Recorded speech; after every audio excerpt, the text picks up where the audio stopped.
Hi, this is PSAudio and I'm continuing my saga with the PSAudio DAC rework or upgrade. And all this upgrade really started out because I took it offline just to change these big capacitors inside. And the reason for that is because those need periodic replacements, and under periodic I mean like once in a decade. So if you have a DAC or an amplifier that has such big electrolytic capacitors and they are 10 years old or older, then I really recommend to change them. And for me, this recommendation, why I did change them and why I took so long with them, because this unit is about 15 years old or even older. That's because I noticed that my line AC has been of an atrocious quality lately, and I was worried that my DAC will die because these capacitors have been subject to undue stress in the past couple months. So if you have any audio gear that is like, let's say 10, 15, 20 years old or even older, and you notice that your lights have been lately flickering a lot, then it's a really good idea to have your audio gear checked out by a professional and replace these old capacitors. I also had some of these small SMD capacitors. There were two of them, and there was a big leak on the circuit board that I could observe. I cleaned up, so now you cannot see that leak anymore. But I changed those two capacitors. First it looked like the leak came from that cap, but when I removed that, then it was obvious that the leak was not originating from there, but from that capacitor. So that's why I ended up changing those two. I wanted to change all of those tiny SMDs, but I had to face that reality that those are just really tiny, and my eyesight is really not that good anymore that I can just replace all of them, because as you see there are also those tiny surface mount resistors and capacitors there, and if you try to get there with your big solder iron to get at those tiny feet that are at the base of those SMD capacitors, the hot iron will just fry those tiny units down there, and it's just a nightmare to work on circuit boards like that have these tiny SMDs, and I really hate doing that. But sometimes you do not have a choice, like in that case, because that capacitor was already dead inside. And I've been super lucky that those chips which you see on the board, and that's the DAC chip. So that capacitor was sitting right next to the DAC chip. So I'm super lucky that my DAC chip was not fried because of a capacitor that was on the brink of dying. So anyway, that was my only purpose for this rework, but once I took my DAC offline, I couldn't resist the urge to do a few tweaks. And I had a lot of questions on my videos for this DAC tweaks. One of them was about those crystals that I've been placing on top of the chips. And these are so-called rutilated quartz crystals. And these are quartz, and you see those yellowish things on there, that's the rutilation in the quartz, and that's gold threads. So basically rutilated quartz is a quartz crystal that has gold flecks, basically tiny gold wires inside, and that's natural, that's how it forms. And the purpose of these quartz crystals is that they are piezoelectric. So it means that whatever electromagnetic field is surrounding them, they transform that electromagnetic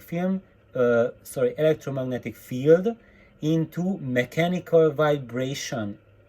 And as you see, those crystals are stuck on top of the IC with blue tack. And blue tack is a dampening agent. So basically those tiny micro vibrations are dampened by that blue tack layer, and it's neutralized. So basically these crystals are preventing the surrounding electromagnetic fields to affect the IC underneath. So I just try to stack as many of them onto ICs, and that's a clock. That's a clock crystal on top of that as well, so that electromagnetic fields do not affect them, because those clocks are also piezoelectric. That's how they work. So it's really crucial that you prevent additional electric fields from interfering with your clocks. And that's pretty much as good doing this soft tweak as upgrading for a better clock crystal.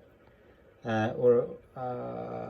now, so that was one thing why I use these quartz crystals, and what kind of crystals are and how they work. And my response to that question, why I do not change the clock chip, the clock crystal itself, it's because it's a pain in the proverbial backside to work on circuit boards, and I am not good with it. I'm a point-to-point person. I'm really happy to work everything and anything that's point-to-point wired, and for the dear life I friggin' hate circuit boards, and I don't want to, and I just want to do the absolute minimal possible work on them, because I have killed more PCBs by trying to fiddle around with them than I have had success with. So that's why I want to limit the casualty. And of course now a lot of you will say like, this guy is a quack and he doesn't know how to work with PCBs. And yeah, you are right. I was never in my bloody life interested in these fucking circuit boards, because all of them, in my opinion, are bloody junk. And I'm sorry for my language, and I think it should be highly censored, and normally I don't use such language. But when it comes to circuit boards and working on them, for dear life I use a lot of these unpalatable words when I work on them, because I don't like them, and I never like them at all. And the only reason we have circuit boards is that products can be mass produced, easier to work with. I mean, if you just want to populate the parts and do it on a large scale. But as I said, and also if you started getting into electronics by working on circuit boards, then this is second nature to you. In all my life, I have avoided going anywhere close to any PCB. And now that I'm past 40, now I am forced to get acquainted with them, because of the lot of gears like the DACs, they use them. So I am forced to deal with them. And I deal with them the best I can with the worsening eyesight that I have, and I have zero joy in doing that. But of course I really love this deck and I want to keep it going.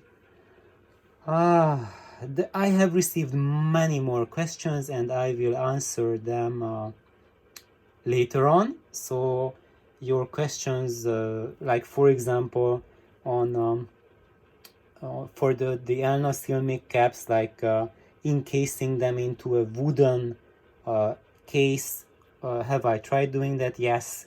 And I have a lot of things to say about it, and I won't say it now because it's going to take a lot of time.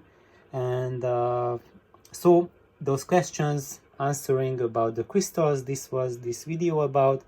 plus a few more of about circuit boards, why I hate them so much. And thank you for tuning in, and I will continue on about the power section, where we get the power from and what's this thing doing in here. That will be the follow-up. So please like, subscribe, bye bye.